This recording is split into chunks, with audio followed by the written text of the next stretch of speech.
presenta Define tus objetivos, escrito por Napoleón Hill. Para una mejor comprensión del presente audiolibro, te recomendamos escuchar La mente maestra. Link en la descripción. Define tus objetivos. El mejor rosal, después de todo, no es el que tiene menos espinas, sino el que da las mejores rosas.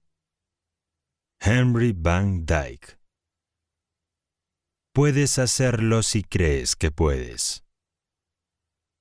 Te encuentras en el comienzo de un curso de filosofía que, por primera vez en la historia del mundo, se ha organizado a partir de los factores conocidos que han sido utilizados y deben ser utilizados siempre por las personas de éxito. El estilo literario se ha subordinado por completo para exponer los principios y leyes incluidos en este curso, de tal manera que puedan ser asimilados rápida y fácilmente por personas de cualquier condición. Algunos de los principios descritos en el curso son conocidos por todos los que los leen. Otros se exponen aquí por primera vez. Debe tenerse en cuenta, desde la primera lección hasta la última, que el valor de la filosofía reside enteramente en los estímulos de pensamiento que producirá en la mente del estudiante, y no simplemente en las lecciones mismas. Dicho de otra manera, este curso pretende ser un estimulante de la mente que hará que el estudiante organice y dirija hacia un fin definitivo las fuerzas de su mente, aprovechando así el estupendo poder que la mayoría de la gente desperdicia en un pensamiento espasmódico y sin propósito. La unidad de propósito es esencial para el éxito, sin importar cuál sea la idea que se tenga de la definición de éxito. Sin embargo, la unidad de propósito es una cualidad que puede requerir, y generalmente lo hace, la reflexión sobre muchos temas relacionados. Este autor recorrió una larga distancia para ver a Jack Dempsey entrar en una próxima batalla. Se observó que no dependía enteramente de una forma de ejercicio, sino que recurría a muchas maneras. El saco de boxeo le ayudaba a desarrollar un conjunto de músculos, y también entrenaba su ojo para ser rápido. Las mancuernas entrenaban otra serie de músculos. Correr desarrollaba los músculos de las piernas y las caderas.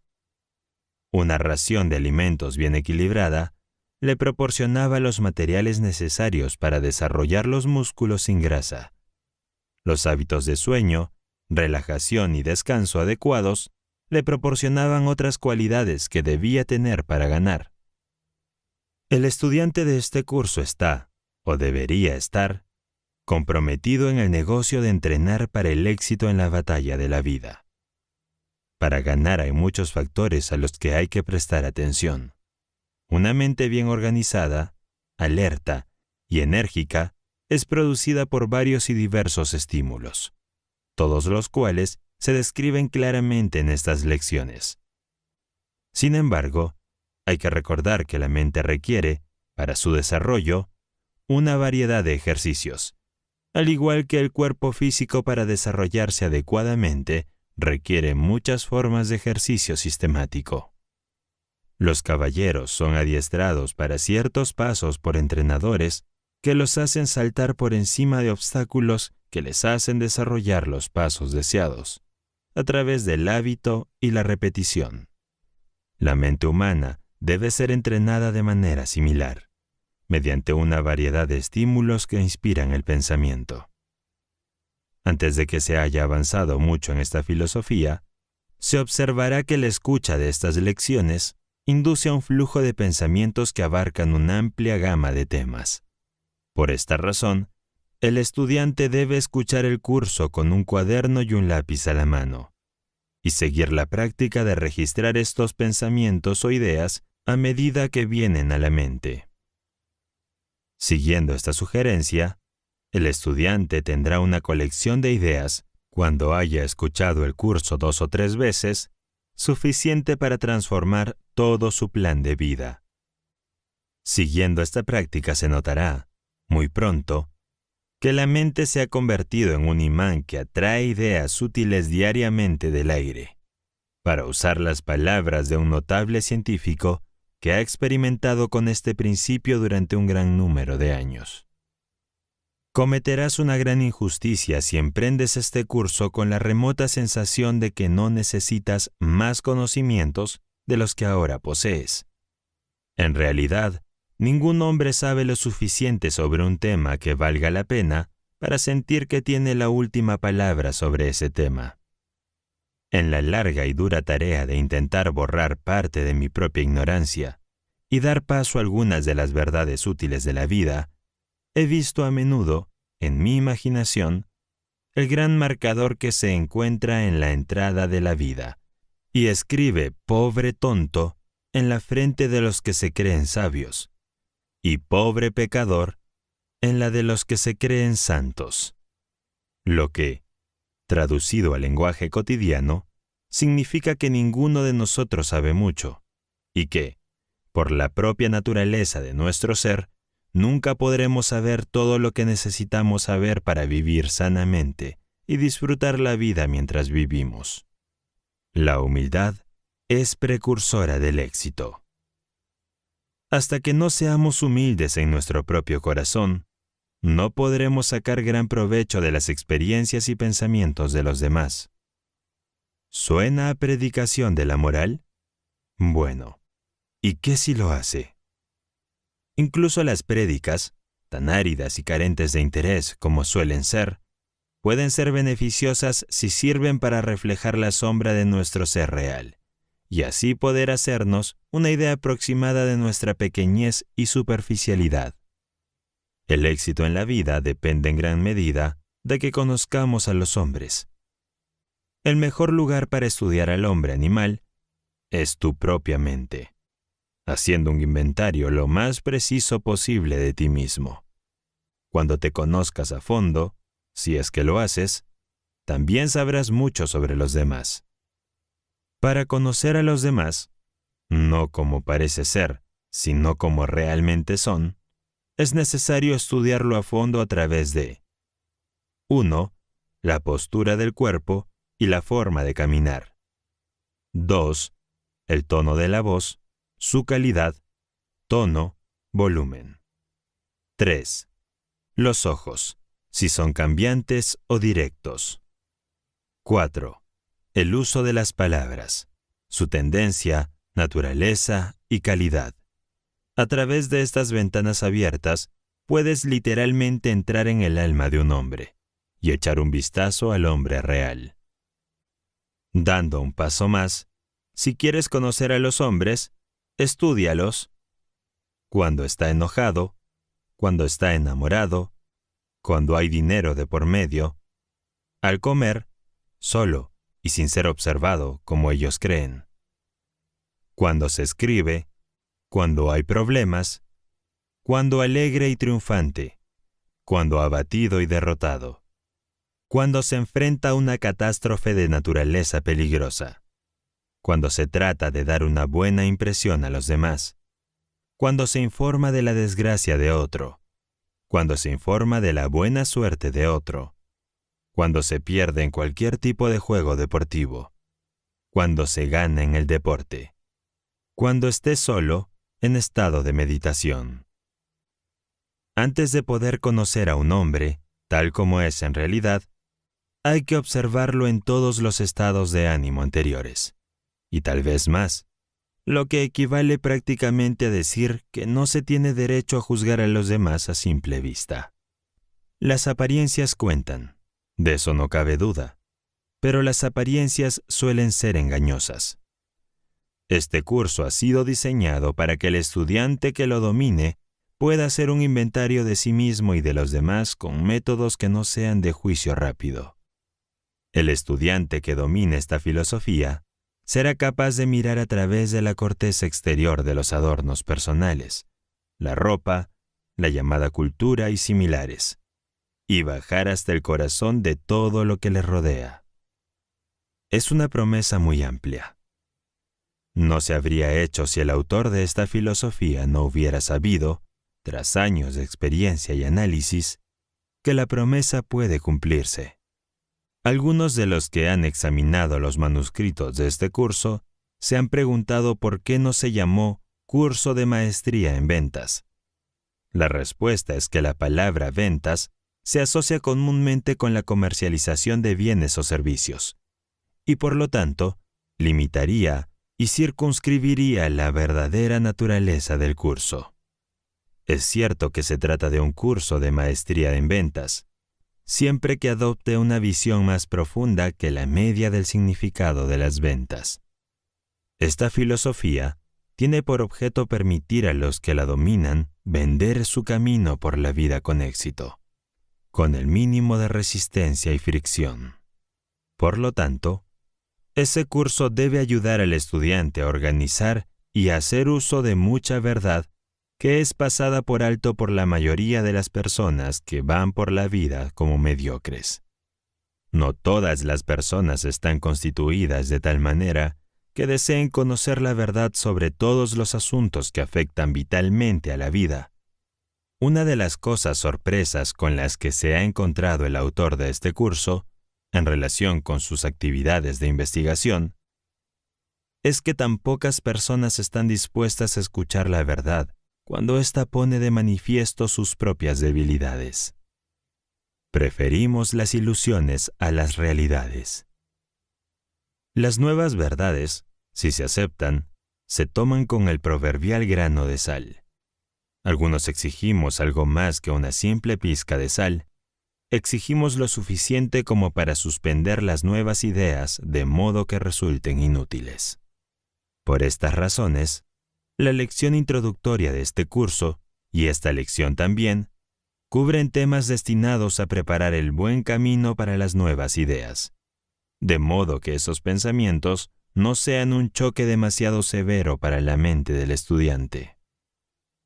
La idea que el autor desea transmitir ha sido expuesta con bastante claridad para el editor de la revista American Magazine, en una editorial que apareció en un número reciente con las siguientes palabras. En una reciente noche de lluvia, Carl Loman, el rey de los renos de Alaska, me contó una historia real. Se me ha quedado grabada desde entonces, y ahora voy a transmitirla. Un esquimal de Groenlandia, dijo Loman, fue llevado a una de las expediciones americanas del Polo Norte hace varios años. Más tarde, como recompensa por su fiel servicio, fue llevado a la ciudad de Nueva York para una breve visita. Ante todos los milagros de la vista y el oído, se sintió maravillado. Cuando regresó a su pueblo natal, contó historias de edificios que se elevaban hasta la misma faz del cielo, de tranvías que describió como cosas que se movían a lo largo de la pista, con gente viviendo en ellas mientras se movían, de puentes gigantescos, luces artificiales y todos los demás concominantes deslumbrantes de la metrópolis. Su gente lo miró fríamente y se alejó, y de inmediato todo el pueblo lo apodó Sad Glug, que significa el mentiroso, y este nombre lo llevó avergonzado a la tumba. Mucho antes de su muerte, su nombre original fue olvidado por completo. Cuando Knut Rasmussen hizo su viaje de Groenlandia a Alaska, le acompañó un esquimal de Groenlandia llamado Mitek, Pato Deider. Mitek visitó Copenhague y Nueva York, donde vio muchas cosas por primera vez y quedó muy impresionado. Más tarde, a su regreso a Groenlandia, recordó la tragedia de Sagluk y decidió que no sería prudente contar la verdad. En su lugar, narraría historias que su pueblo pudiera entender, y así salvaría su reputación. Así que les contó cómo él y el doctor Rasmussen mantenían un kayak en las orillas de un gran río, el Hudson, y cómo, cada mañana, remaban para salir de caza. Había patos, gansos y focas en abundancia, y disfrutaban enormemente de la visita. Mitek, a los ojos de sus compatriotas, es un hombre muy honesto. Sus vecinos lo tratan con raro respeto. El camino del que dice la verdad siempre ha sido rocoso. Sócrates sorbiendo la cicuta, Cristo crucificado, Esteban apedreado, Bruno quemado en la hoguera, Galileo aterrorizado para que se rescatara de sus verdades estelares. Siempre se podría seguir ese rastro sangriento a través de las páginas de la historia. Algo en la naturaleza humana nos hace resentir el impacto de las nuevas ideas. Odiamos que nos perturben las creencias y los prejuicios que se han transmitido con los muebles de la familia. En la madurez, muchos de nosotros entramos en hibernación y vivimos de la grasa de antiguos fetiches. Si una nueva idea invade nuestra guarida, nos levantamos gruñendo de nuestro sueño invernal. Los esquimales, al menos, tenían alguna excusa. Eran incapaces de visualizar las sorprendentes imágenes dibujadas por Sadluck. Sus sencillas vidas habían estado demasiado tiempo circunscritas por la melancólica noche ártica. Pero no hay ninguna razón adecuada para que el hombre medio cierre su mente a nuevos enfoques de la vida. Lo hace, sin embargo. Nada es más trágico, o más común, que la inercia mental. Por cada 10 hombres físicamente perezosos, hay 10.000 con mentes estancadas. Y las mentes estancadas son el caldo del cultivo del miedo. Un viejo granjero de Vermont solía terminar sus oraciones con esta súplica: «Oh Dios, dame una mente abierta». Si más personas siguieran su ejemplo, podrían escapar de los prejuicios. ¿Y qué lugar tan agradable sería el mundo para vivir? Toda persona debería dedicarse a recoger nuevas ideas de fuentes distintas al entorno en el que vive y trabaja diariamente. La mente se marchita, se estanca, se encoge y se cierra si no busca nuevas ideas. El agricultor debería ir a la ciudad con bastante frecuencia y pasear entre las caras extrañas y los edificios altos. Volverá a su granja con la mente renovada, con más valor y mayor entusiasmo. El hombre de ciudad debería hacer un viaje al campo de vez en cuando y refrescar su mente con vistas nuevas y diferentes a las asociadas de sus labores diarias. Todo el mundo necesita un cambio de ambiente mental en periodos regulares, de la misma manera que son esenciales el cambio y variedad de alimentos. La mente se vuelve más alerta, más elástica y más dispuesta a trabajar con rapidez y precisión después de haber sido bañada en nuevas ideas, fuera del propio campo de trabajo diario. Como estudiante de este curso, dejará temporalmente de lado el conjunto de ideas con las que realiza sus labores diarias y entrará en un campo de ideas totalmente nuevas, en algunos casos, hasta ahora inéditas. Espléndido. Al final de este curso, saldrás con un nuevo bagaje de ideas que te harán más eficiente, entusiasta y valiente, independientemente del tipo de trabajo que realices. No tengas miedo a las nuevas ideas. Pueden significar para ti la diferencia entre el éxito y el fracaso. Algunas de las ideas introducidas en este curso no requerirán más explicaciones ni pruebas de su solidez, porque son conocidas por todo el mundo. Otras ideas aquí introducidas son nuevas, y por esa misma razón, muchos estudiantes de esta filosofía pueden dudar en aceptarlas como sólidas. Todos los principios descritos en este curso han sido probados a fondo por el autor, y la mayoría de los principios tratados han sido probados por decenas de científicos y otras personas que eran muy capaces de distinguir entre lo simplemente teórico y lo práctico. Por estas razones, se sabe que todos los principios aquí tratados son posibles en la forma exacta que se afirma para ellos. Sin embargo, no se pide a ningún estudiante de este curso que acepte ninguna afirmación hecha en estas lecciones sin haberse convencido primero, mediante pruebas, experimentos y análisis, que la afirmación es sólida.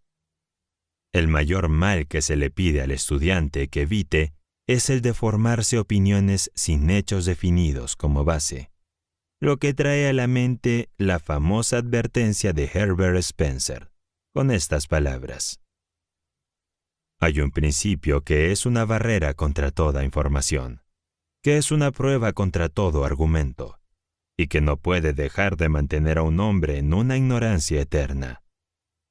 Este principio es el desprecio antes del examen. Es conveniente tener en cuenta este principio cuando se estudie la ley de la mente maestra descrita en estas lecciones.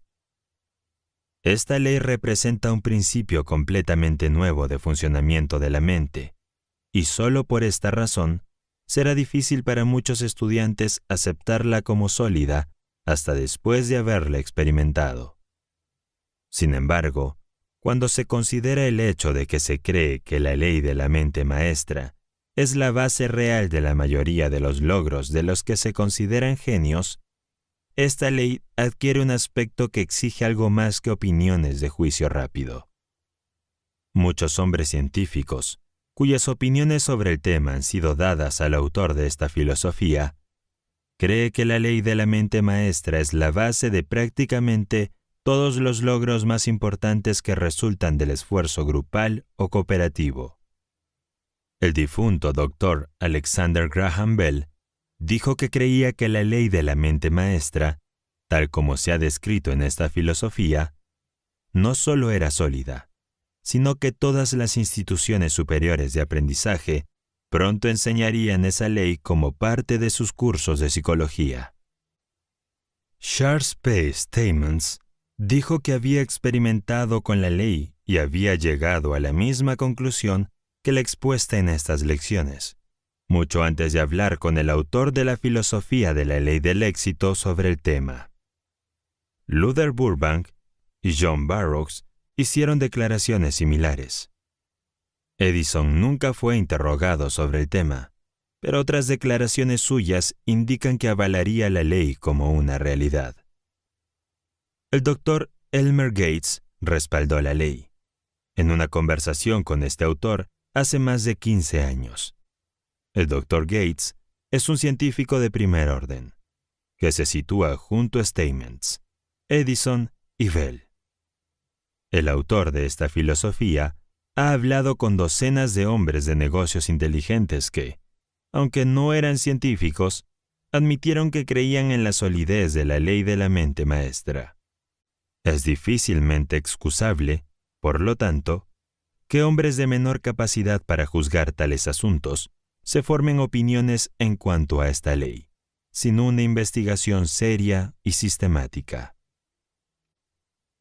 Permítanme exponerles un breve resumen de lo que es esta lección y lo que pretende hacer por ustedes. Habiéndome preparado para el ejercicio de la abogacía, ofreceré esta introducción como una exposición de mi caso. Las pruebas con las que se va a respaldar mi caso se presentarán en las 16 lecciones de las que se compone el curso. Los hechos a partir de los cuales se ha preparado este curso se han recopilado a través de más de 25 años de experiencia empresarial y profesional. Y mi única explicación del uso bastante libre del pronombre personal a lo largo del curso es que estoy escribiendo a partir de la experiencia de primera mano.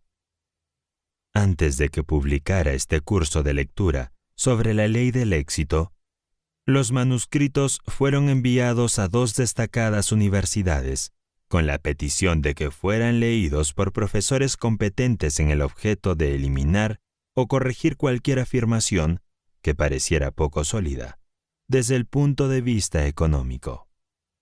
Se accedió a esta petición y se examinaron cuidadosamente los manuscritos, con el resultado de que no se introdujo ni un solo cambio, a excepción de 1 o 2 ligeros cambios de redacción. Uno de los profesores que examinó los manuscritos se expresó, en parte, de la siguiente manera: es una tragedia que todos los chicos y chicas que entran en la escuela secundaria no sean instruidos eficazmente en las 15 partes principales de su curso de lectura sobre la ley del éxito. Es lamentable que la gran universidad con la que estoy relacionado y cualquier otro centro de estudios no incluya su curso como parte de su plan de estudios.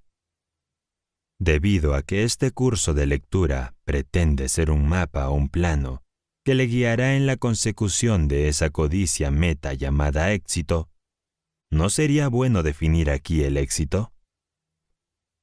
El éxito es el desarrollo del poder con el que se consigue lo que se quiere en la vida sin interferir en los derechos de los demás. Me gustaría resaltar la palabra poder, porque está inseparablemente relacionada con el éxito. Vivimos en un mundo y en una época de intensa competencia, y la ley de la supervivencia del más fuerte está presente en todas partes.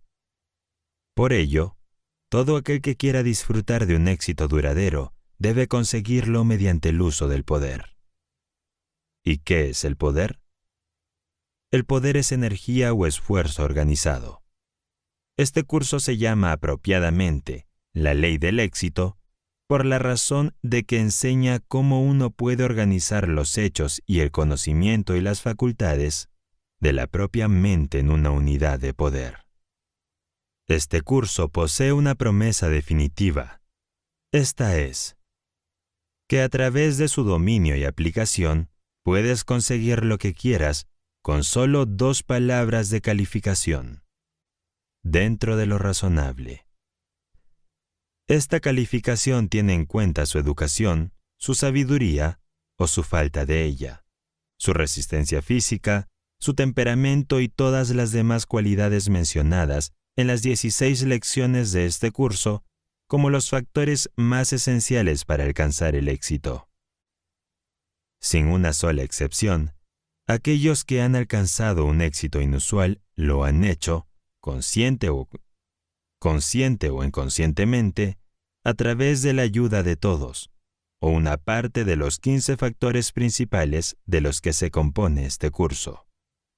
Si tienes dudas sobre esta afirmación, entonces domina estas 16 lecciones para que puedas realizar el análisis con una precisión razonable y analice a hombres como Carnegie, Rockefeller, Hill, Harriman, Ford y otros de este tipo que han acumulado grandes fortunas de riqueza material.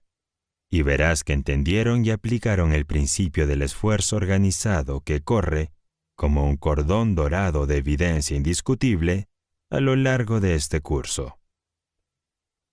Hace casi 20 años entrevisté al señor Carnegie para escribir un artículo sobre él. Durante la entrevista le pregunté a qué atribuía su éxito. Con un alegre brillo en los ojos me dijo: «Joven, antes de responder a su pregunta, ¿podría definir el término éxito?». Después de esperar hasta que vio que me sentía algo avergonzado por su petición, continuó: «Por éxito te refieres a mi dinero, ¿no es así?».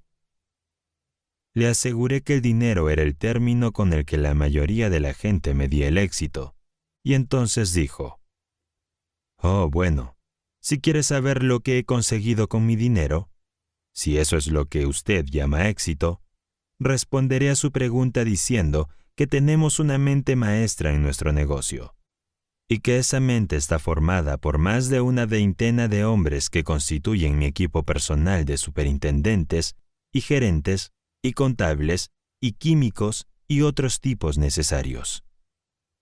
Ninguna persona de este grupo es la mente maestra de la que hablo, sino que la suma total de las mentes del grupo, coordenadas, organizadas y dirigidas a un fin definido en un espíritu de armoniosa cooperación, es el poder que consiguió mi dinero para mí. No hay 2 mentes en el grupo que sean exactamente iguales, pero cada hombre del grupo hace lo que se supone que debe hacer, y lo hace mejor que lo que podría hacerlo cualquier otra persona en el mundo. Entonces, y allí, se sembró en mi mente la semilla de la que se ha desarrollado este curso. Pero esa semilla no echó raíces ni germinó hasta más tarde. Esta entrevista marcó el comienzo de años de investigación que condujeron finalmente al descubrimiento del principio de la psicología descrito en la lección introductoria como la mente maestra. Escuché todo lo que dijo el señor Carnegie, pero me hizo falta el conocimiento adquirido durante muchos años de contacto posterior con el mundo de los negocios para poder asimilar lo que dijo y captar y comprender claramente el principio que había detrás, de que era nada más y nada menos que el principio del esfuerzo organizado en el que se basa este curso sobre la ley del éxito. El grupo de hombres de Carnegie constituía una mente maestra, y esa mente estaba tan bien organizada, tan bien coordinada y tan poderosa que podría haber acumulado millones de dólares para el señor Carnegie en prácticamente cualquier tipo de esfuerzo de naturaleza comercial o industrial. El grupo de hombres de Carnegie constituía una mente maestra, y esa mente estaba tan bien organizada, tan bien coordinada y tan bien poderosa que podría haber acumulado millones de dólares para el señor Carnegie en prácticamente cualquier tipo de esfuerzo de naturaleza comercial o industrial. El negocio del acero en el que esa mente estaba comprometida no era más que un incidente en relación con la acumulación de la riqueza de Carnegie.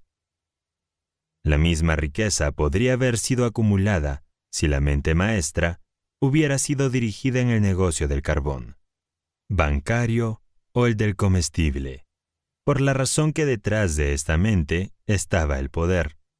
Ese tipo de poder que tú puedes tener cuando hayas organizado tus facultades de tu propia mente y se relacione con otras mentes bien organizadas para el logro de un objetivo principal definido en la vida. Una cuidadosa comprobación con varios de los antiguos asociados del señor Carnegie, que se hizo después de que se iniciara este curso, demuestra de manera concluyente no solo que existe una ley como la que se ha llamado la mente maestra, sino que esta ley fue la principal fuente del éxito del señor Carnegie. Tal vez ningún hombre asociado con el señor Carnegie lo mencionó mejor que el señor C. M. Schwab. En las siguientes palabras, el señor Schwab ha descrito con gran precisión ese algo sutil en la personalidad del señor Carnegie que le permitió ascender a tan estupendas alturas. Nunca conocí a un hombre con tanta imaginación, inteligencia viva y comprensión instintiva. Uno tenía la sensación de que percibía tus pensamientos y hacía un balance de todo lo que habías hecho o podías hacer. Parecía captar tu próxima palabra antes de que fuera pronunciada. El juego de su mente era deslumbrante, y su hábito de observación minuciosa le proporcionaba un conjunto de conocimientos sobre innumerables asuntos. Pero su cualidad más destacada, de tan rica dotación, era el poder de inspirar a otros hombres, la confianza irradiada de él. Uno podía tener dudas sobre algo y discutir el asunto con el señor Carnegie. En un instante te hacía ver lo que era correcto, y entonces lo creías absolutamente. O podía resolver tus dudas señalando su debilidad. Esta cualidad de atraer a los demás y luego estimularlos surgía de su propia fuerza. Los resultados de su liderazgo fueron notables. Nunca antes en la historia de la industria, imagino, hubo un hombre que, sin entender su negocio en sus detalles de trabajo, sin hacer ninguna pretensión de conocimiento técnico sobre el acero o la ingeniería, fue capaz de construir tal empresa. La capacidad del señor Carnegie para inspirar a los hombres descansaba en algo más profundo que cualquier facultad de juicio. En la última frase del señor Schwab ha transmitido un pensamiento que corrobora la teoría de la mente maestra a la que el autor de este curso ha atribuido la principal fuente del poder del señor Carnegie. El señor Schwab también ha confirmado la afirmación de que el señor Carnegie podría haber tenido tanto éxito en cualquier otro negocio como en el del acero. Es obvio que su éxito se debió a la comprensión de su propia mente y de las mentes de otros hombres, y no al simple conocimiento del negocio del acero en sí. Este pensamiento es de lo más controlador para aquellos que aún no han alcanzado un éxito sobresaliente, ya que demuestra que el éxito es únicamente una cuestión de aplicar correctamente las leyes y los principios que están al alcance de todos. Y estas leyes, no lo olvidemos, se describen completamente en las 16 lecciones de este curso. El señor Carnegie aprendió a aplicar la ley de la mente maestra. Esto le permitió organizar las facultades de su propia mente y las facultades de las mentes de otros hombres, y coordinar el conjunto tras un objetivo principal definido. Todo estratega, ya sea en los negocios, en la guerra, en la industria o en otras actividades, comprende el valor del esfuerzo organizado y coordinado. Todo estratega militar entiende el valor de sembrar semillas cargadas de dimensión en las filas de las fuerzas contrarias, porque esto rompe el poder de coordinación que puedan tener. Durante la última guerra mundial, se oyó hablar mucho de los efectos de la propaganda, y no parece exagerado decir que las fuerzas desorganizadoras de la propaganda fueron mucho más destructivas que todas las armas y explosivos utilizados en la guerra. Uno de los puntos de inflexión más importantes de la guerra mundial se produjo cuando los ejércitos aliados se pusieron bajo la dirección del general francés Foch.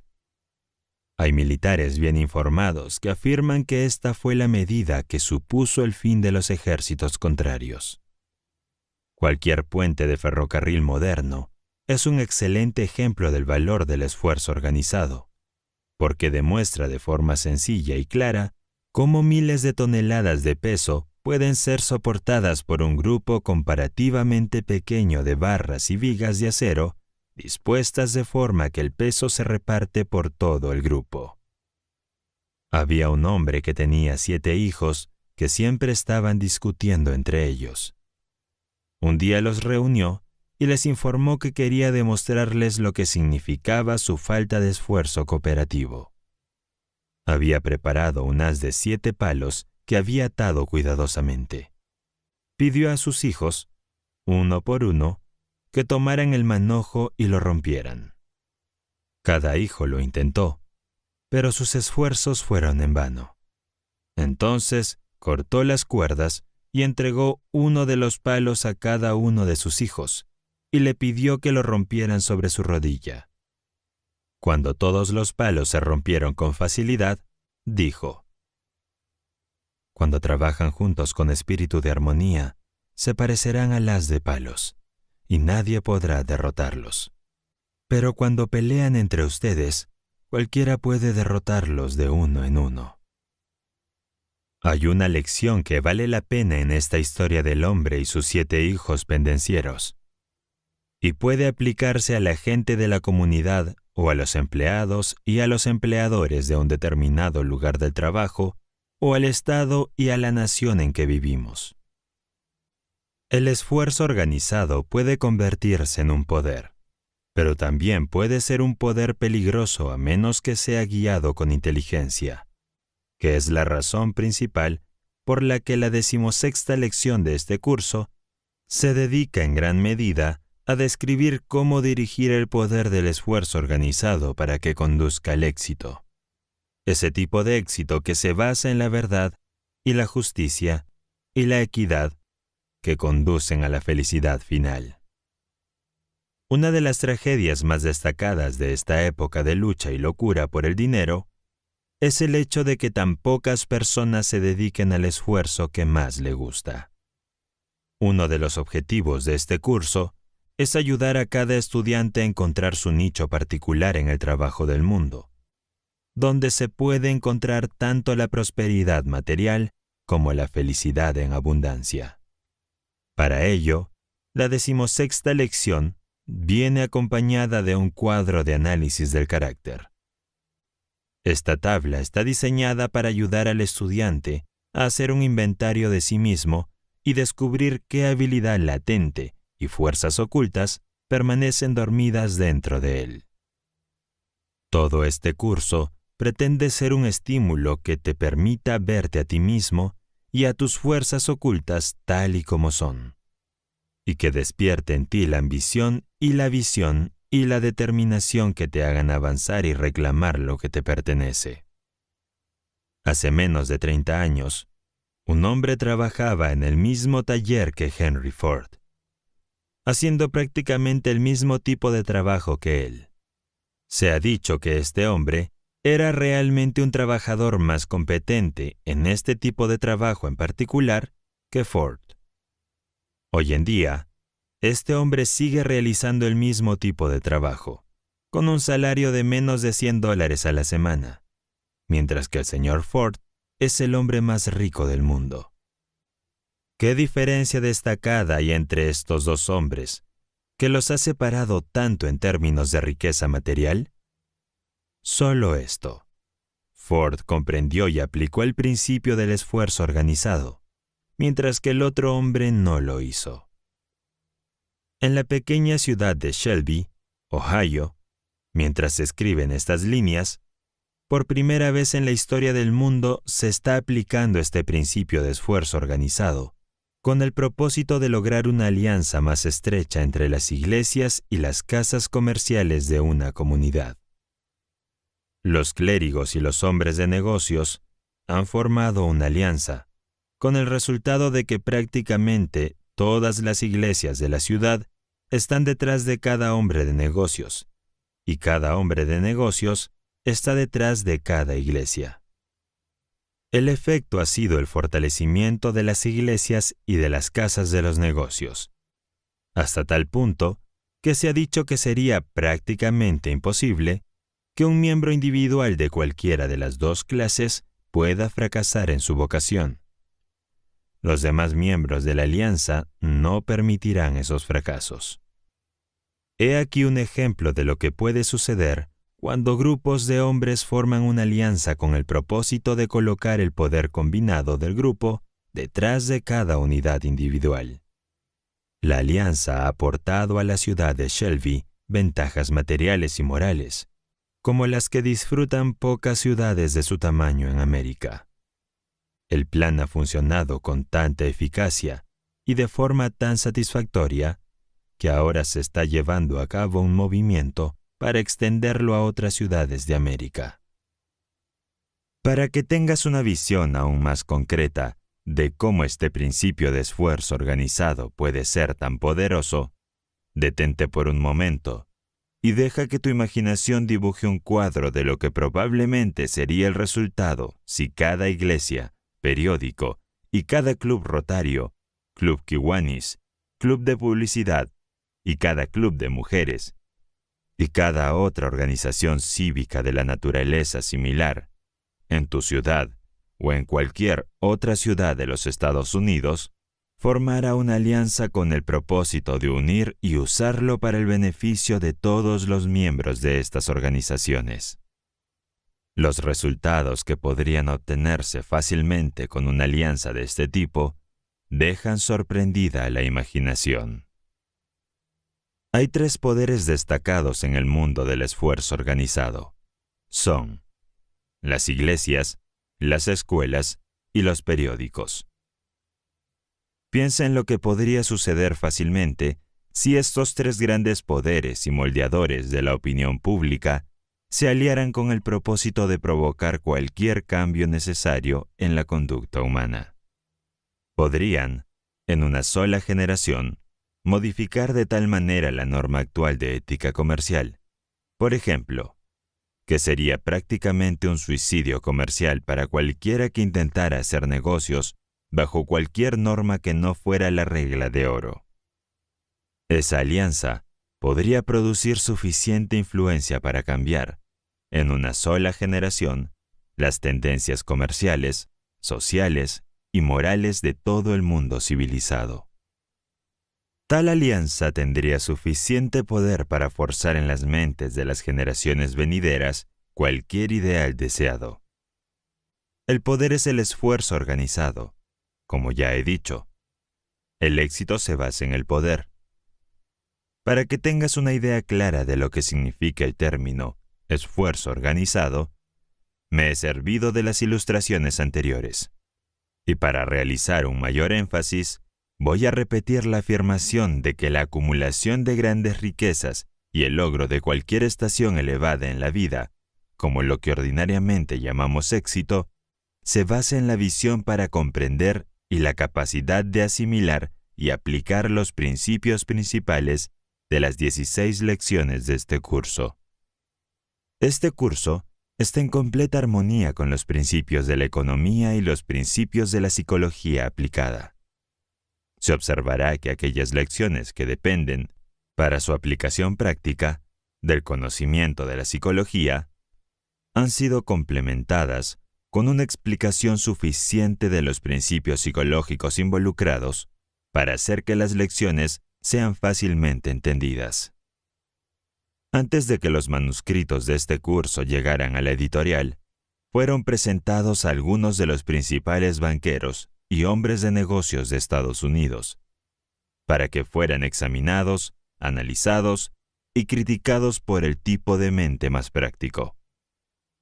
Uno de los banqueros más conocidos de la ciudad de Nueva York devolvió los manuscritos con el siguiente comentario: «Tengo un máster de Yale, pero cambiaría de buen grado por todo lo que me aporta este título, a cambio de todo lo que habría aportado su curso sobre la ley del éxito, si hubiera tenido el privilegio de convertirlo en parte de mi formación mientras estudiaba en Yale». Mi esposa y mi hija también han leído los manuscritos, y mi esposa ha llamado a su curso el teclado maestro de la vida, porque cree que todos los que entienden cómo aplicarlo pueden tocar una sinfonía perfecta en sus respectivas vocaciones. Al igual que un pianista que puede tocar cualquier melodía cuando una vez que el teclado del piano y los fundamentos de la música han sido dominados. No hay dos personas en la tierra que sean exactamente iguales. Y por esta razón, no se espera que dos personas obtengan este curso por el mismo punto de vista. Cada estudiante debe escuchar el curso y entenderlo, y luego apropiarse de su contenido en lo que necesite para desarrollar una personalidad bien redondeada. Antes de que esa apropiación pueda realizarse adecuadamente, será necesario que el alumno se analice a sí mismo, mediante el uso del cuestionario que viene con la 16ª lección del curso, con el fin de averiguar cuáles pueden ser sus deficiencias. Este cuestionario no debe rellenarse hasta que el último alumno domine a fondo el contenido de todo el curso, pues entonces estará en condiciones de responder a las preguntas con mayor precisión y comprensión de sí mismo. Con la ayuda de este cuestionario, un analista de carácter experimentado puede hacer un inventario de las facultades de la persona con la misma facilidad y precisión que un comerciante puede hacer un inventario de las mercancías en sus estantes. Este curso ha sido compilado con el propósito de ayudar al estudiante a descubrir cuáles son sus talentos naturales, y con el propósito de ayudar a organizar, coordinar y poner en uso los conocimientos adquiridos por la experiencia. Durante más de 20 años he estado reuniendo, clasificando y organizando el material que se ha incluido en el curso. Durante los últimos 14 años, he analizado a más de 16,000 hombres y mujeres, y todos los hechos vitales recogidos de estos análisis han sido cuidadosamente organizados y entretejidos en este curso. Estos análisis sacaron a la luz muchos hechos interesantes que han ayudado a este curso a que sea práctico y utilizable. Por ejemplo, se descubrió que el 95% de todos los analizados fueron fracasados, y solo el 5% fueron exitosos. Por el término fracaso, se entiende que no habían logrado encontrar la felicidad y las necesidades ordinarias de la vida sin una lucha casi insoportable. Tal vez esta sea la proporción de éxito y fracaso que podría encontrarse si se analizara con precisión a todos los habitantes del mundo. La lucha por simple existencia es terrible entre las personas que no han aprendido a organizar y dirigir sus talentos naturales, mientras que la consecución de esas necesidades, así como la adquisición de muchos de los lujos, es comparativamente sencilla entre los que han dominado el principio del esfuerzo organizado. Uno de los hechos más sorprendentes que sacaron a la luz esos 16,000 análisis fue el descubrimiento de que el 95% de los que fueron clasificados como fracasados estaban en esa clase porque no tenían un objetivo principal definido en la vida. Mientras que el 5% que constituía a los exitosos no solo tenían propósitos definidos, sino que tenían, además, planes definidos para la consecución de sus propósitos. Otro hecho importante que revelan estos análisis es que el 95% de quienes fracasaban realizaban un trabajo que no les gustaba, mientras que el 5% de los que tuvieron éxito hacían lo que más les gustaba. Es dudoso que una persona pueda hacer un fracaso mientras realiza el trabajo que más le gusta. Otro hecho vital que se desprende de los análisis es que todo el 5% que tenía éxito había adquirido el hábito de ahorrar dinero de forma sistemática, mientras que el 95% que fracasaba no ahorraba nada. Esto es digno de una seria reflexión. Uno de los principales objetivos de este curso es ayudar al estudiante a realizar el trabajo que ha elegido de manera que le reporte los mayores beneficios, tanto en dinero como en felicidad. Un objetivo principal definido. La nota clave de toda esta lección puede encontrarse en la palabra definitiva. Resulta muy terrible saber que el 95% de las personas del mundo van a la deriva por la vida, sin la más mínima idea del trabajo para el que mejor están dotados, y sin la más mínima idea de la necesidad de algo como un objetivo definido hacia el que esforzarse.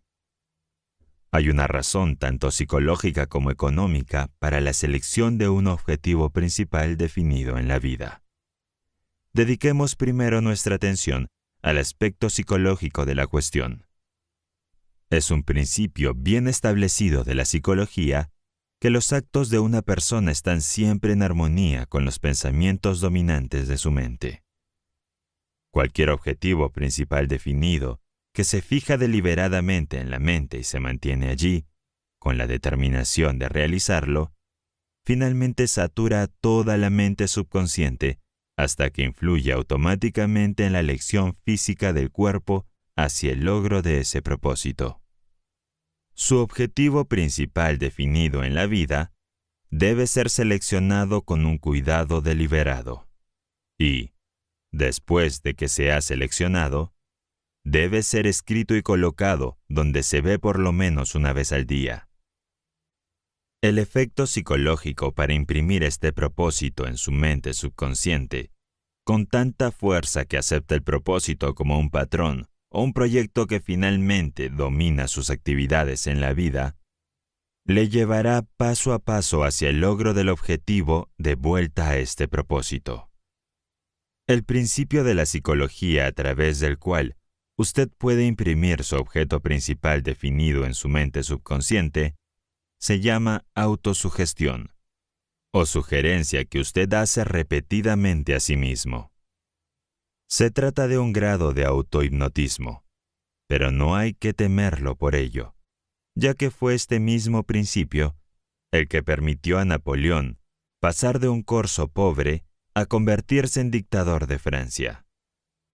Fue con la ayuda de este mismo principio que Thomas A. Edison se elevó desde el humilde comienzo de un carnicero de noticias hasta ser aceptado como el principal inventor del mundo. Fue con la ayuda de este mismo principio que Lincoln sobrellevó el poderoso abismo entre su humilde nacimiento, en una cabaña de madera en las montañas de Kentucky, y la presidencia de la mayor nación del mundo. Fue con la ayuda de este mismo principio que Theodore Roosevelt se convirtió en uno de los líderes más agresivos que han llegado a la presidencia de los Estados Unidos. No debes temer al principio de la autosugestión, siempre que estés seguro de que el objetivo por el que te esfuerzas es uno que te traerá felicidad de naturaleza duradera. Tienes que estar seguro de que tu propósito definido es constructivo. Tus logros no traerá dificultades y miseria a nadie, que te traerá paz y prosperidad. Por lo tanto, aplica, hasta el límite de su comprensión, el principio de autosugestión para el rápido logro de este propósito. En la esquina de la calle, justo enfrente de la habitación en la que estoy escribiendo, veo a un hombre que se pasa todo el día de pie vendiendo cacahuates. Está ocupado cada minuto. Cuando se dedica a la venta, tuesta y empaqueta los cacahuates en pequeñas bolsas. Forma parte de ese gran ejército que constituye el 95% de los que no tienen un propósito definido en la vida. Está vendiendo cacahuates, no porque le guste más ese trabajo que cualquier otro que pueda hacer, sino porque nunca se ha sentado a pensar en un propósito definido que le reporte mayores beneficios por su trabajo. Vende cacahuates porque es un vagabundo en el mar de la vida. Y una de las tragedias de su trabajo es el hecho de que la misma cantidad de esfuerzo que pone en él, si se dirigiera hacia otras líneas, le daría un rendimiento mucho mayor. Otra de las tragedias del trabajo de este hombre es el hecho de que está haciendo un uso inconsciente del principio de autosugestión, pero lo hace en su propio perjuicio. Sin duda, si se pudiera hacer un cuadro de sus pensamientos, no habría nada en ese cuadro excepto un tostador de cacahuates, algunas bolsitas de papel y una multitud de personas comprando cacahuates. Este hombre podría salir del negocio de los cacahuates si tuviera la visión y la ambición de imaginarse a sí mismo en una vocación más rentable, y la perseverancia de mantener esa imagen en su mente hasta que le influyera para dar los pasos necesarios para entrar en una vocación más rentable. El hombre se esfuerza lo suficiente en su trabajo como para obtener un rendimiento sustancial si ese trabajo se dirigiera a la consecución de un propósito definido que ofreciera mayores beneficios. Uno de mis mejores amigos personales es uno de los escritores y oradores más conocidos de este país. Hace unos 10 años, se dio cuenta de las posibilidades de este principio de autosugestión y comenzó, inmediatamente, a aprovecharlo y ponerlo en práctica. Elaboró un plan para su aplicación que resultó muy eficaz. En aquella época, no era ni escritor ni orador. Cada noche, justo antes de irse a dormir, cerraba los ojos y veía en su imaginación una larga mesa de consejo en la que colocaba, en su imaginación, a ciertos hombres conocidos cuyas características deseaba absorber en su propia personalidad. Al final de la mesa colocaba a Lincoln, y a cada lado de la mesa a Napoleón, Washington, Emerson y Elbert Hubbard. Luego procedió a hablar con estas figuras imaginarias que había sentado en su mesa de consejo imaginaria de esta forma. Señor Lincoln, deseo construir en mi propio carácter esas cualidades de paciencia y justicia hacia toda la humanidad y el agudo sentido del humor que fueron sus características sobresalientes. No necesito estas cualidades y no estaré satisfecho hasta que las haya desarrollado. Señor Washington, deseo construir en mi propio carácter esas cualidades de patriotismo, sacrificio y liderazgo que fueron sus características sobresalientes. Señor Emerson, deseo construir en mi propio carácter esas cualidades de visión y la capacidad de interpretar las leyes de la naturaleza, tal y como están escritas en las rocas de los muros de las prisiones y en los árboles que crecen, y en los arroyos que fluyen, y en los rostros de los niños pequeños, que fueron sus características más destacadas. Napoleón. Deseo construir en mi propio carácter esas cualidades de autoconfianza y habilidad estratégica para dominar los obstáculos y sacar provecho de los errores y desarrollar fuerzas a partir de la derrota, que fueron sus características sobresalientes. Señor Hubbard, deseo desarrollar la capacidad de igualar e incluso superar la habilidad que usted poseía para expresarse en un lenguaje claro, conciso y contundente. Noche tras noche, durante muchos meses, este hombre vio a estos hombres sentados alrededor de esa mesa de consejo imaginaria, hasta que finalmente había impreso sus características sobresalientes en su propia mente subconsciente, tan claramente que comenzó a desarrollar una personalidad que era un compuesto de sus personalidades. La mente subconsciente puede ser comparada con un imán, y cuando se ha vitalizado y saturado completamente con cualquier propósito definido, tiene una tendencia decidida a atraer todo lo que sea necesario para el cumplimiento de ese propósito. Lo semejante atrae a lo semejante, y puedes presenciar la envidia de esta ley en cada brizna de hierba y en cada árbol de crecimiento. La bellota atrae del suelo y del aire los materiales necesarios para que crezca un roble. Nunca crece un árbol que sea en parte roble y en parte álamo. Cada grano de trigo que se planta en la tierra atrae los materiales necesarios para que crezca un tallo de trigo. Nunca se equivoca y cultiva tanto la avena como el trigo en el mismo tallo. Y los hombres también están sujetos a esta misma ley de atracción. Diríjanse a cualquier distrito de pensiones baratas en cualquier ciudad, y allí encontrarán gente de la misma tendencia general de la mente asociada. Por otra parte, vayan a cualquier ciudad próspera, y allí encontrarán personas de las mismas tendencias asociadas entre sí. Los hombres que tienen éxito siempre buscan la compañía de otros que tienen éxito, mientras que los hombres que están en el lado desgarrado de la vida siempre buscan la compañía de aquellos que están en circunstancias similares. La miseria ama la compañía. El agua busca su nivel con ninguna certeza más fina que el hombre busca la compañía de aquellos que ocupan su mismo estatus general financiero y mentalmente. Un profesor de la Universidad de Yale y un vagabundo analfabeto no tienen nada en común. Se sentirían miserables si estuvieran juntos durante mucho tiempo. El aceite y el agua se mezclan tan fácilmente como los hombres que no tienen nada en común. Todo ello nos lleva a la siguiente afirmación: que atraerás a personas que armonizan con tu propia filosofía de vida, lo desees o no. Siendo esto cierto, no puedes ver la importancia de vitalizar tu mente con un objetivo principal definido que atraiga hacia ti a personas que sean de ayuda y no un obstáculo. Supón que tu objetivo principal está muy por encima de tu posición actual en la vida. ¿Qué pasa con él? Es tu privilegio, más aún, tu deber apuntar alto en la vida.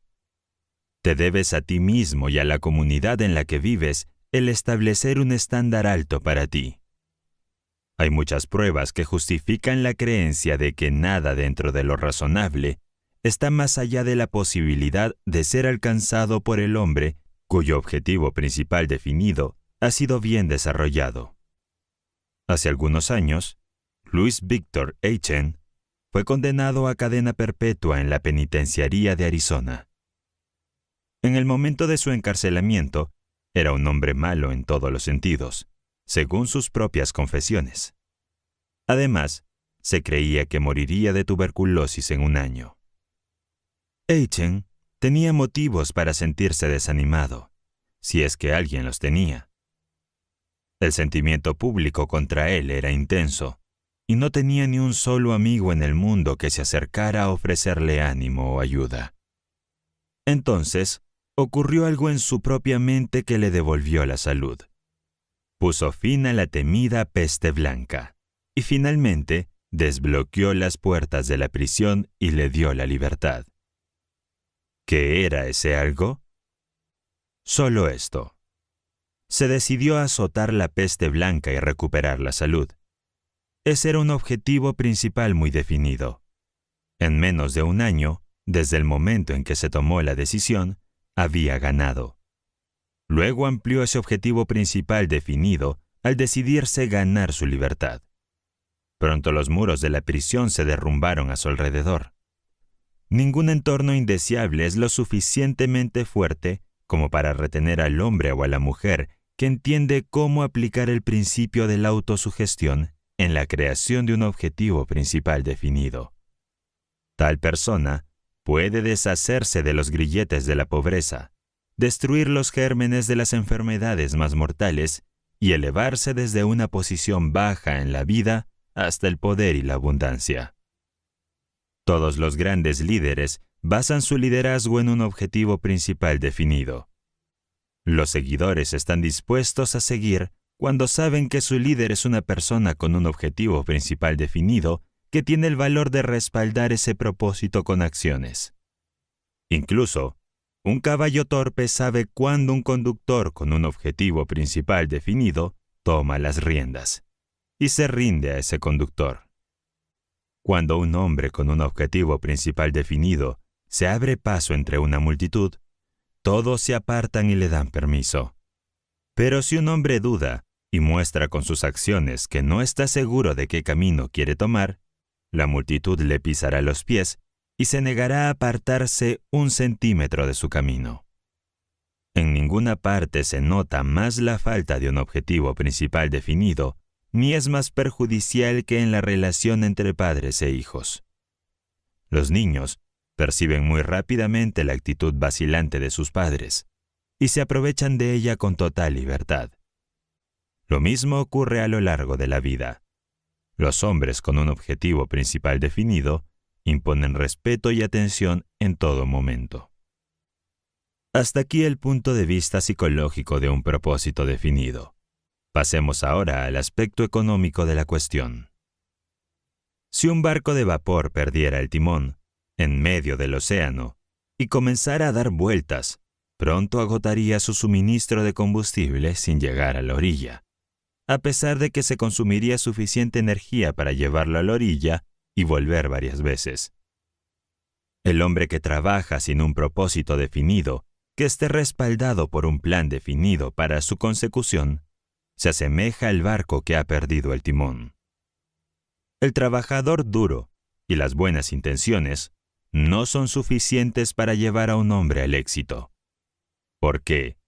¿Cómo puede un hombre estar seguro de que ha alcanzado el éxito, a menos de que haya establecido en su mente algún objeto definido que desee? Toda casa bien construida comenzó en forma de un propósito definido más un plan definido en la naturaleza de un conjunto de planos. Imagina lo que ocurriría si se intentara construir una casa por el método del azar, sin planos. Los obreros se estorbarían unos a otros. El material de construcción se amontonaría por todo el terreno antes de que los cimientos estuvieran terminados. Y cada uno de los trabajadores tendría una idea diferente de cómo debería construirse la casa. El resultado: caos y malentendidos y un coste prohibitivo. Sin embargo, ¿te has puesto a pensar que la mayoría de las personas terminan la escuela, se incorporan a un empleo o entran en un oficio o profesión sin la misma concepción de algo que se parezca remotamente a un propósito definido o a un plan definido? A la vista del hecho de que la ciencia ha proporcionado formas y medios razonables precisos para analizar el carácter y determinar el trabajo de la vida para el que las personas son más aptas, no parece una tragedia moderna que el 95% de la población adulta del mundo esté formada por hombres y mujeres que son fracasados porque no han encontrado sus lugares adecuados en el trabajo del mundo. Si el éxito depende del poder, y si el poder es el esfuerzo organizado, Y si el primer paso en la dirección de la organización es un propósito definido, entonces uno puede ver fácilmente por qué tal propósito es esencial.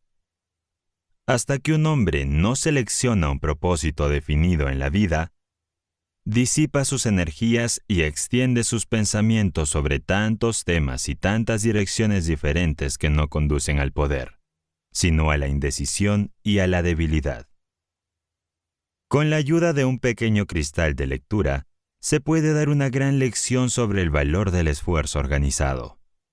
Mediante el uso de dicho cristal, puedes enfocar los rayos del sol en un punto definido con tanta fuerza que harán un agujero en un tablón. Retira el cristal, que representa el propósito definido, y los mismos rayos del sol pueden brillar sobre ese mismo tablón durante 1.000.000 de años sin quemarlo. 1.000.000 de pilas eléctricas secas, cuando están bien organizadas y conectadas entre sí con cables, producirán suficiente energía para hacer funcionar una pieza de maquinaria de buen tamaño durante varias horas. Pero toma esas mismas pilas por separado, desconectadas, y ni una sola de ellas ejercerá suficiente energía para hacer girar la maquinaria una sola vez. Las facultades de tu mente pueden ser comparadas con estas células secas. Cuando organizas tus facultades, de acuerdo con el plan establecido en las 16 lecciones de este curso de lectura sobre la ley del éxito, y los diriges hacia el logro de un propósito definido en la vida, entonces tomas ventaja de la cooperativa o principio acumulativo de que el poder se desarrolla, que se llama esfuerzo organizado. El consejo de Andrew Carnegie era este: coloca todos tus huevos en una cesta y luego vigila la cesta para que nadie la vuelque. Con ese consejo quería decir, por supuesto, que no deberíamos disipar ninguna de nuestras energías dedicándonos a líneas secundarias. Carnegie era un sólido economista y sabía que a la mayoría de los hombres le iría bien si aprovecharan y dirigieran sus energías de manera que alguna cosa se hiciera bien. Cuando nació el plan de este curso de lectura, recuerdo que llevé el primer manuscrito a un profesor de la Universidad de Texas, y con un espíritu de entusiasmo, le sugerí que había descubierto un principio que me ayudaría en todos los discursos públicos que pronunciaría a partir de entonces, porque estaría mejor preparado para organizar y ordenar mis pensamientos. Miró el contorno de los 15 puntos durante unos minutos. Luego se volvió a mí y me dijo: sí, tu descubrimiento te va a ayudar a hacer mejores discursos, pero eso no es lo único que hará. Te ayudará a ser un escritor más eficaz, porque he notado en tus escritos anteriores una tendencia a dispersar tus pensamientos. Por ejemplo, si empezara a describir una hermosa montaña en la distancia, sería propenso a desviar su descripción llamando la atención sobre un hermoso lecho de flores silvestres, o un arroyo que corre, o un pájaro que canta, desviándose aquí y allá, en forma de zigzag, antes de llegar finalmente al punto apropiado desde el cual ver la montaña. En el futuro te va a resultar mucho menos difícil describir un objeto, tanto si hablas como si escribes, porque tus 15 puntos representan la base misma de la organización. Un hombre que no tenía piernas conoció una vez a un hombre ciego. Para demostrar de manera concluyente que el cojo era un hombre de visión, le propuso al ciego que formaran una alianza, que sería de gran beneficio para ambos. «Deja que me suba a tu espalda», le dijo al ciego. «Entonces yo usaré tus piernas y tú podrás usar mis ojos. Entre los dos nos llevaremos mejor». Del esfuerzo aliado surge un mayor poder. Este es un punto que merece ser repetido, porque forma una de las partes más importantes de la base de este curso de lectura. Las grandes fortunas del mundo se han acumulado mediante el uso de este principio de esfuerzo aliado. Lo que un hombre puede lograr solo, durante toda su vida, es escaso en el mejor de los casos, por muy bien organizado que esté. Pero lo que un hombre puede lograr mediante el principio de la alianza con otros hombres es prácticamente ilimitado. Esa mente maestra a la que Carnegie se refirió durante mi entrevista con él estaba formada por más de 20 mentes. En ese grupo había hombres de prácticamente todos los temperamentos e inclinaciones. Cada hombre estaba allí para desempeñar un determinado papel, y no hacía otra cosa. Había un perfecto entendimiento y trabajo en equipo entre estos hombres. Era asunto de Carnegie mantener la armonía entre ellos. Y lo hizo maravillosamente bien. Si está familiarizado con el juego de fútbol, sabe, por supuesto, que el equipo ganador es el que mejor coordina los esfuerzos de sus jugadores. El trabajo en equipo es lo que gana. Lo mismo ocurre en el gran juego de la vida. En tu lucha por el éxito, debes tener presente en todo momento la necesidad de saber qué es lo que quieres, de saber con precisión cuál es tu propósito definido y el valor del principio del esfuerzo organizado en la consecución de lo que constituye tu propósito definido. En cierto modo, casi todo el mundo tiene un propósito definido, el deseo de dinero. Pero esto no es un propósito definido en el sentido del término, tal como se utiliza en esta lección. Antes de que tu propósito pueda considerarse definido, aunque ese propósito fuera la acumulación de dinero, tendrías que llegar a una decisión sobre el método preciso a través del cual pretendes acumular ese dinero. No bastaría con que dijeras que ibas a ganar dinero dedicándote a algún tipo de negocio. Tendría que decidir qué tipo de negocio. También tendría que decidir dónde se ubicaría. También tendría que decidir las políticas empresariales bajo las que llevaría a cabo su negocio. Al responder a la pregunta, ¿cuál es su propósito definido en la vida?, que aparece en el cuestionario que he utilizado para el análisis de más de 16,000 personas, muchos respondieron más o menos lo siguiente. Mi propósito definido en la vida es prestar el mayor servicio posible al mundo y ganarme bien la vida. Esa respuesta es tan definitiva como lo es la concepción de una rana sobre el tamaño del universo. El objetivo de esta lección no es informarle sobre cuál debe ser el trabajo de su vida, ya que esto solo podría hacerse con exactitud después de haberle analizado por completo, sino que pretende ser un medio para grabar en su mente una clara concepción de valor de un propósito definido de alguna naturaleza, y del valor que comprende el principio del esfuerzo organizado como medio para alcanzar el poder necesario con el que materializar su propósito definido. La observación cuidadosa de la filosofía de los negocios de más de 100 hombres y mujeres que han alcanzado un éxito sobresaliente en sus respectivas profesiones, reveló el hecho de que cada uno era una persona de decisión rápida y definida. El hábito de trabajar con un objetivo principal definido generará en ti el hábito de la decisión rápida, y este hábito te ayudará en todo lo que hagas. Además, el hábito de trabajar con un objetivo principal definido te ayudará a concentrar toda su atención en cualquier tarea hasta llegar a dominarla. La concentración del esfuerzo y el hábito de trabajar con un objetivo principal definido son dos de los factores esenciales del éxito que siempre se encuentran juntos. Uno lleva al otro. Los hombres de negocios de éxito más conocidos eran todos los hombres de decisiones rápidas, que trabajaban siempre con un propósito principal y destacado como objetivo principal. Algunos ejemplos notables son los siguientes. Woolworth eligió, como su objetivo principal definido, el de dotar a América de una cadena de tiendas de 5 y 10 centavos, y concentró su mente en esta única tarea hasta que la hizo y ella le hizo a él. Greeley concentró su mente en la producción y venta de un paquete de chicles de 5 centavos y convirtió esta única idea en millones de dólares. Edison se concentró en el trabajo de armonizar las leyes naturales e hizo que sus esfuerzos descubrieran más inventos útiles que cualquier otro hombre que haya vivido.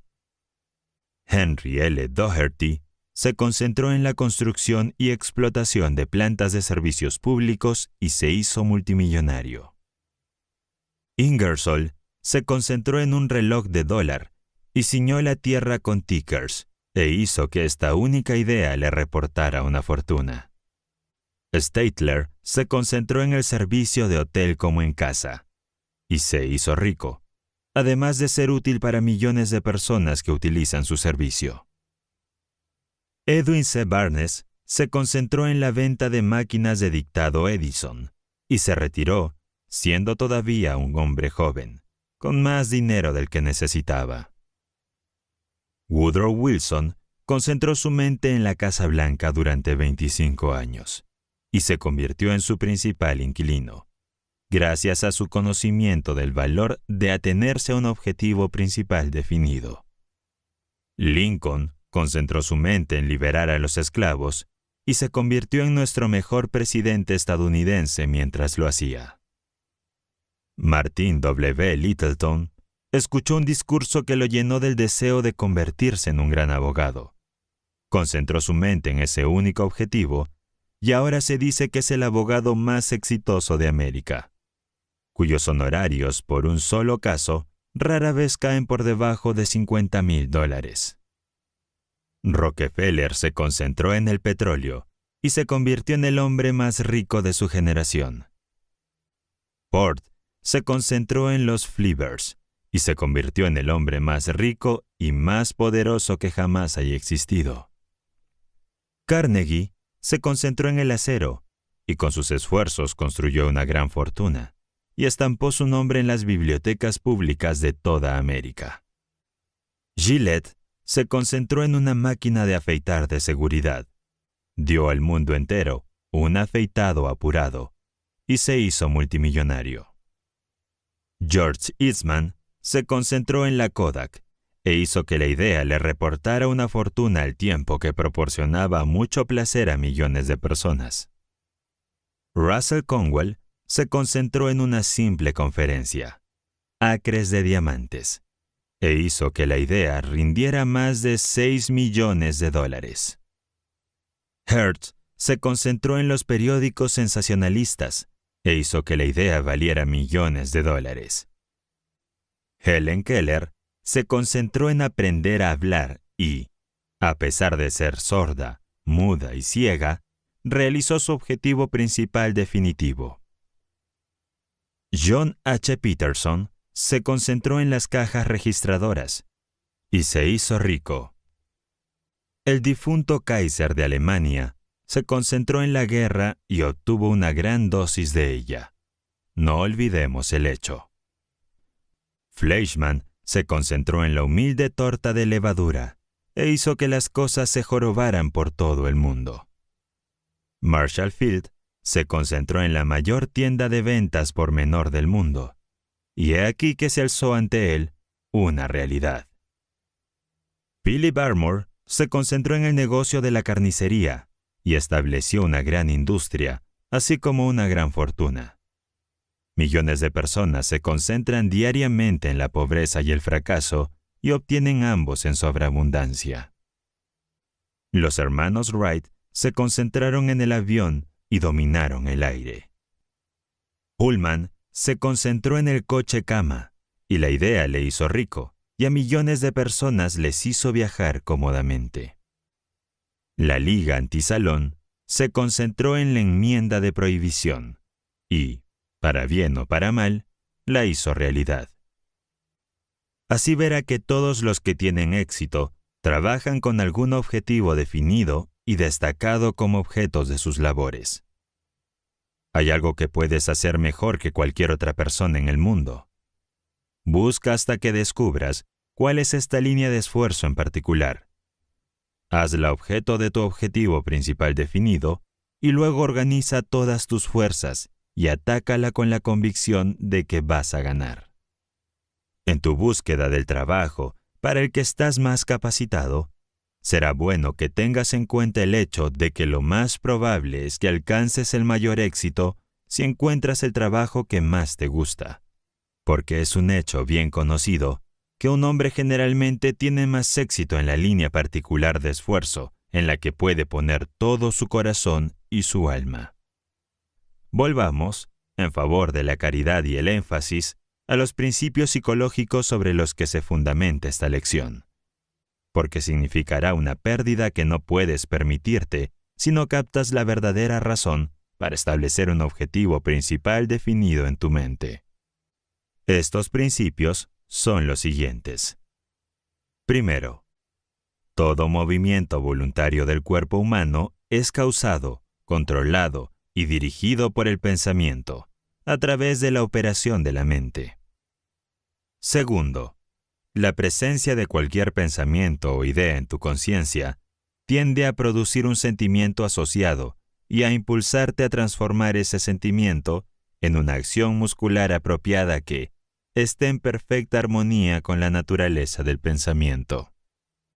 Por ejemplo, si piensas en guiñar el ojo y no hay influencias o pensamientos contrarios en su mente en ese momento para detener la acción, el nervio motor llevará su pensamiento desde la sede de gobierno, en su cerebro, y la acción muscular apropiada o correspondiente tiene lugar inmediatamente.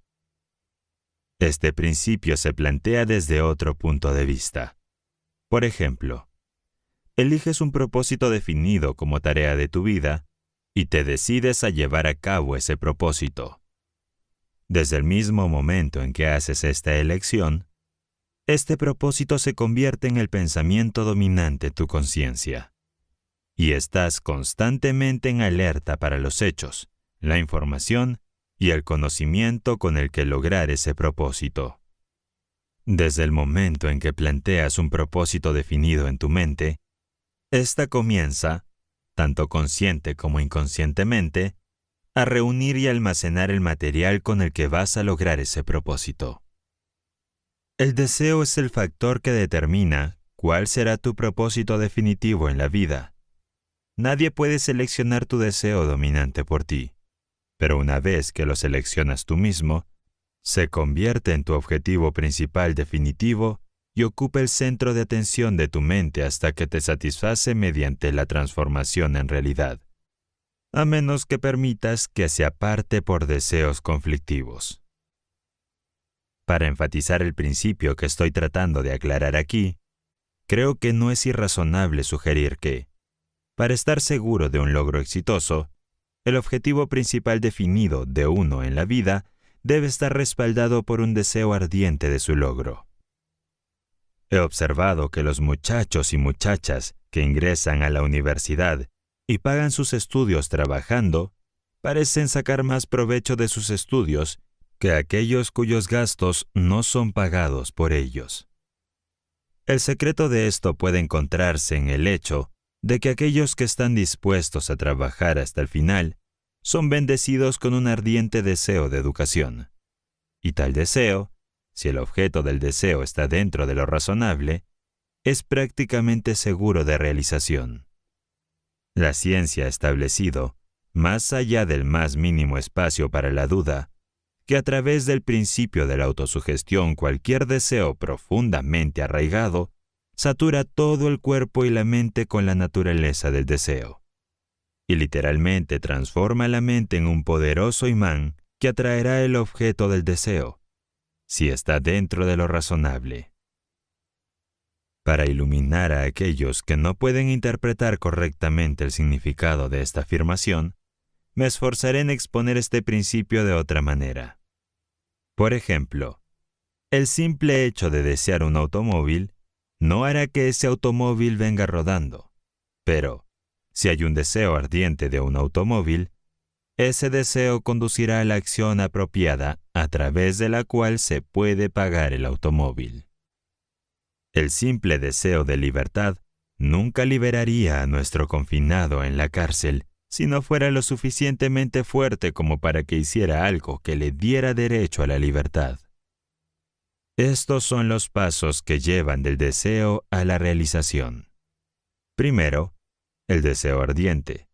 Luego, la cristalización de ese deseo en un propósito definido. Y después, la acción adecuada suficiente para lograr ese propósito. Recuerda que estos 3 pasos son siempre necesarios para asegurar el éxito. Una vez conocí a una chica muy pobre que tenía un ardiente deseo de tener un marido rico, y finalmente lo consiguió. Pero sin haber transformado ese deseo en el desarrollo de una personalidad muy atractiva que, a su vez, atrajo al marido deseado. Una vez tuve el ardiente deseo de ser capaz de analizar el carácter con precisión, y ese deseo era tan persistente y estaba tan profundamente arraigado que prácticamente me llevó a 10 años de investigación y un estudio de hombres y mujeres. George S. Parker fabrica una de las mejores plumas estilográficas del mundo. Y a pesar de que su negocio se lleva a cabo desde la pequeña ciudad de Huntsville, Wisconsin, ha extendido su producto por todo el mundo y tiene su pluma a la venta en todos los países civilizados del mundo. Hace más de 20 años, el señor Parker se fijó un propósito concreto en su mente, y ese propósito era producir la mejor pluma estilográfica que el dinero pudiera comprar. Respaldó ese propósito con un ardiente deseo de realizarlo, y si usted lleva una pluma estilográfica, la prueba de que le ha proporcionado un gran éxito.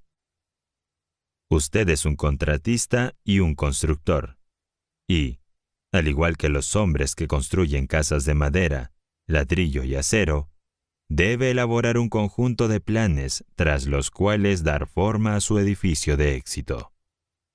Vives en una época maravillosa, en la que los materiales para el éxito son abundantes y baratos. Tienes a tu disposición, en los archivos de las bibliotecas públicas, los resultados cuidadosamente compilados de 2000 años de investigación que cubren prácticamente todas las líneas posibles de esfuerzos en las que uno desearía participar.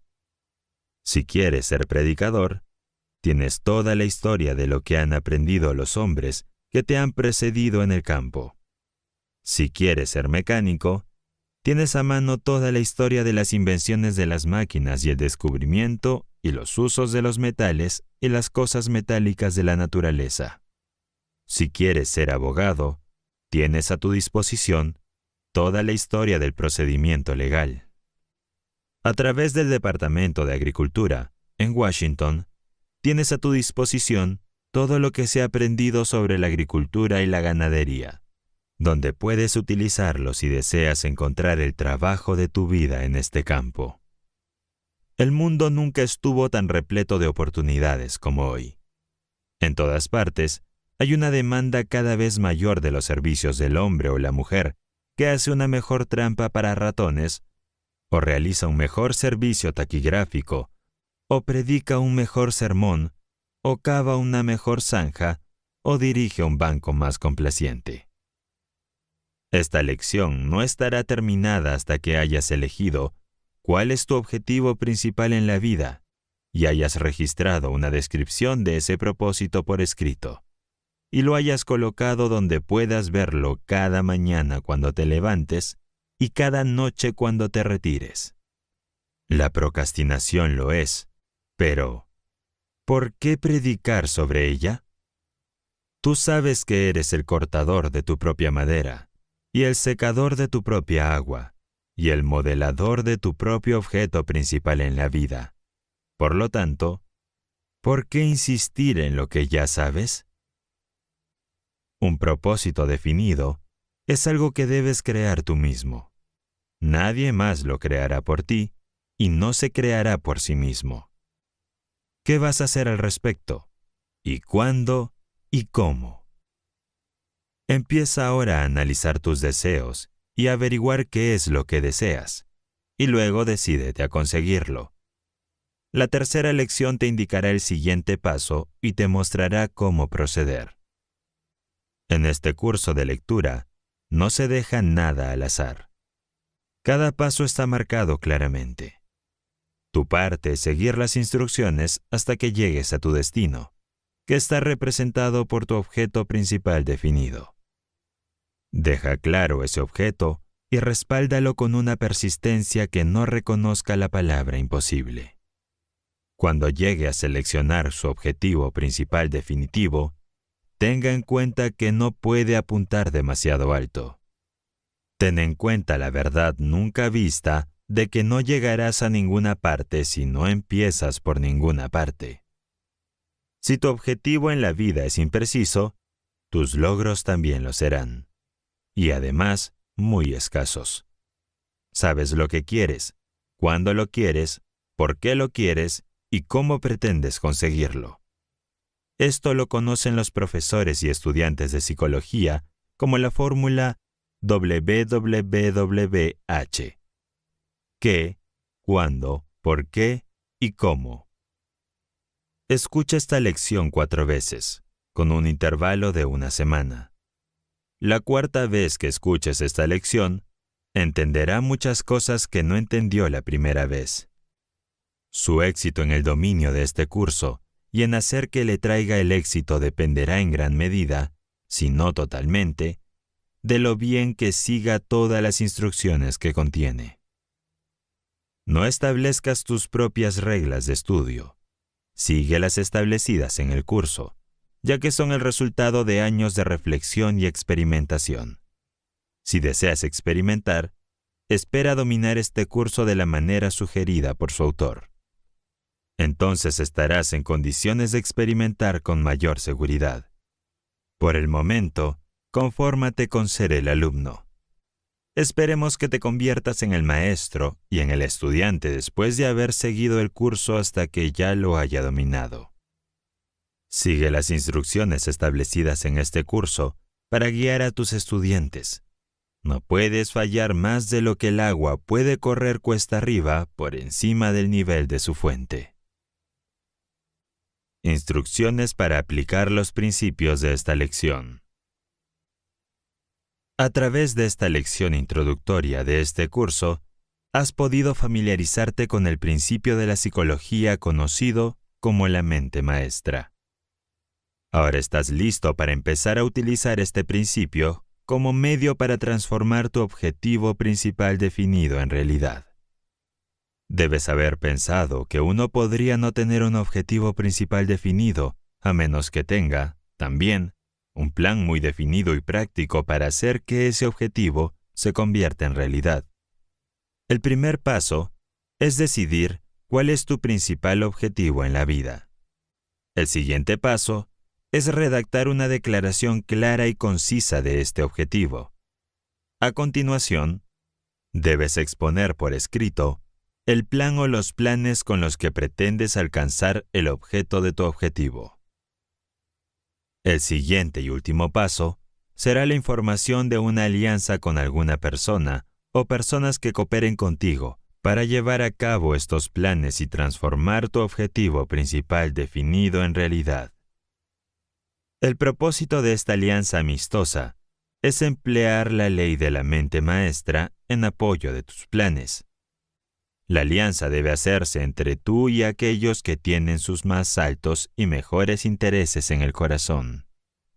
Si eres un hombre casado, tu esposa debe ser uno de los mejores miembros de esta alianza, siempre que exista entre ustedes un estado normal de confianza y simpatía.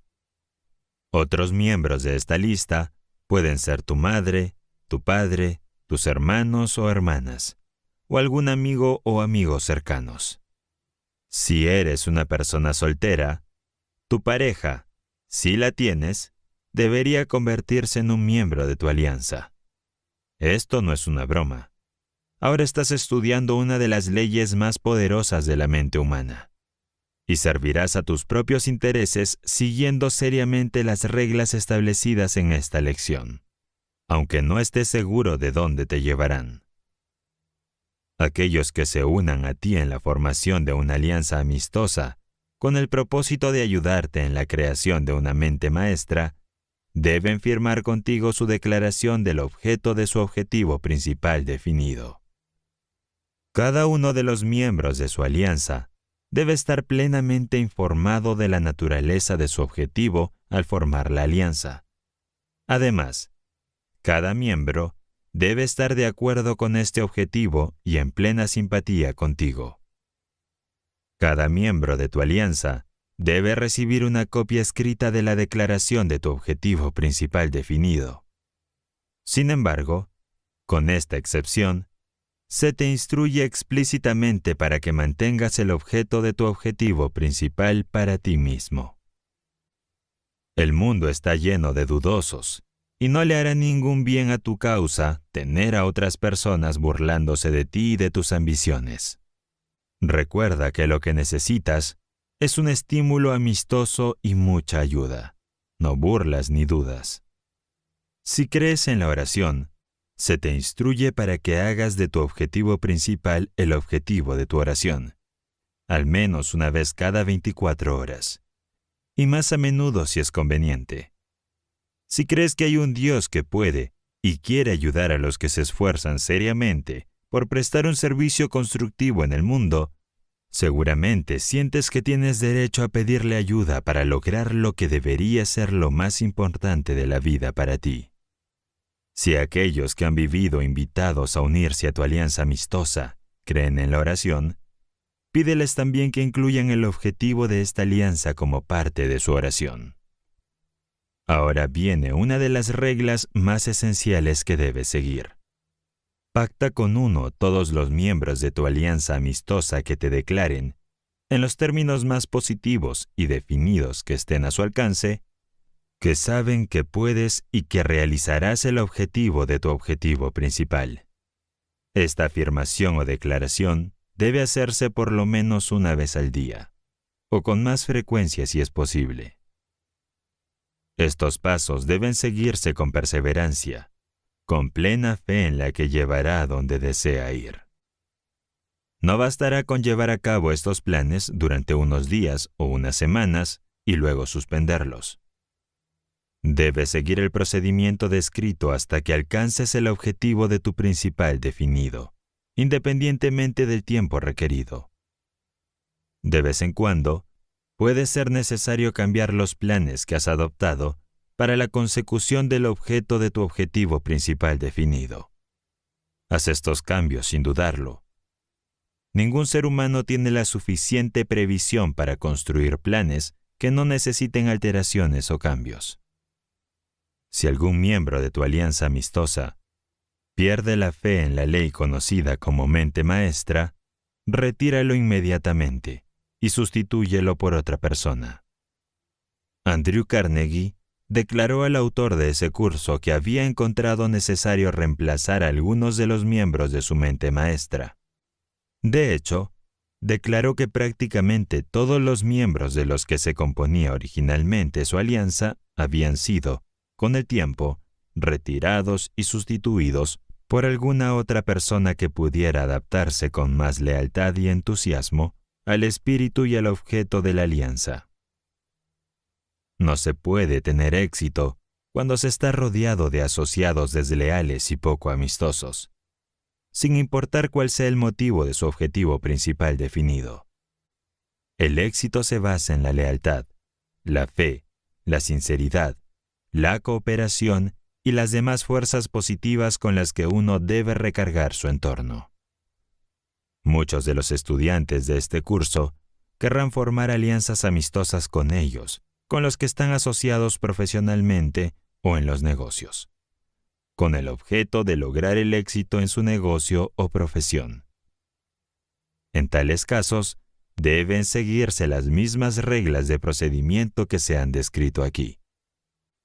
El objeto de su objetivo principal definido puede ser uno que le beneficie individualmente, o puede ser uno que le beneficie a la empresa o profesión con la que está conectado. La ley de la mente maestra funcionará al igual en ambos casos. Si fracasa, temporal o permanentemente, en la aplicación de esta ley, será por la razón de que algún miembro de tu alianza no entró en el espíritu con la misma fe, lealtad y sinceridad de propósito. La última frase merece una segunda escucha. El motivo de tu objetivo principal debe convertirse en tu hobby. Debes realizar ese pasatiempo continuamente. Debes dormir, comer, jugar, trabajar, vivir y pensar con él. Cualquier cosa que desees puedes conseguirla si la deseas con suficiente intensidad. Y sigues deseándola siempre que el objeto deseado esté dentro de lo razonable y creas realmente que lo conseguirás. Sin embargo, hay una diferencia entre simplemente desear algo y creer realmente que lo vas a conseguir. La falta de comprensión de esta diferencia ha supuesto el fracaso para millones de personas. Los hacedores son los creyentes en todos los ámbitos de la vida. Los que creen que pueden conseguir el objeto de tu objetivo principal definido no reconocen la palabra imposible. Tampoco reconocen la derrota temporal. Saben que van a tener éxito, y si un plan fracasa, lo sustituyen rápidamente por otro. Todos los logros dignos de mención se enfrentan a algún tipo de revés temporal antes de que llegue el éxito. Edison hizo más de 10.000 experimentos antes de conseguir que la primera máquina parlante grabara las palabras "Mary had a little lamb". Si hay una palabra que debes resaltar en tu mente en relación con esa lección, es la palabra persistencia. Ahora tienes en tu poder la llave del logro. Solo tienes que abrir la puerta del templo del conocimiento y entrar. Pero debes ir al templo. Este no vendrá hacia ti. Si estas leyes son nuevas, el camino no será fácil al principio. Pronto llegarás a la cima de la montaña que has estado escalando y contemplarás, en los valles de abajo, la rica finca del conocimiento que será tu recompensa por tu fe y tus esfuerzos. Todo tiene un precio. No existe la posibilidad de algo por nada. En tus experimentos con la ley de la mente maestra, estás jugando con la naturaleza, en su forma más elevada y noble. La naturaleza no puede ser engañada. Ella te cederá el objeto de tus luchas solo después de que hayas pagado su precio, que es el esfuerzo continuo, inseguro y persistente. ¿Qué más se puede decir sobre este tema? Se te ha mostrado qué hacer, cuándo y cómo y por qué debes hacerlo. Si dominas la siguiente lección sobre la confianza en sí mismo, tendrás la fe en ti mismo para realizar las instrucciones establecidas. El amo de los destinos humanos soy yo. La fama, el amor y la fortuna esperan mis pasos. Ciudades y campos recorro, penetro desiertos y mares remotos, y pasando por casuchas, mercados y palacios, pronto o tarde llamo, sin ser llamado, una vez a cada puerta. Si duermes, despierta. Si festejas, levántate antes de que me aleje. Es la hora del destino. Y los que me siguen alcanzan todos los estados. Los mortales desean y vencen a todos los enemigos, salvo la muerte. Pero los que dudan o vacilan condenados al fracaso, a la penuria y al infortunio, me buscan en vano e imploran inútilmente. No respondo y no vuelvo más. Señoras. La continuación a este audiolibro es El poder de la autoconfianza. Suscríbete y activa tus notificaciones para no perdértelo. Gracias y nos vemos en la siguiente página.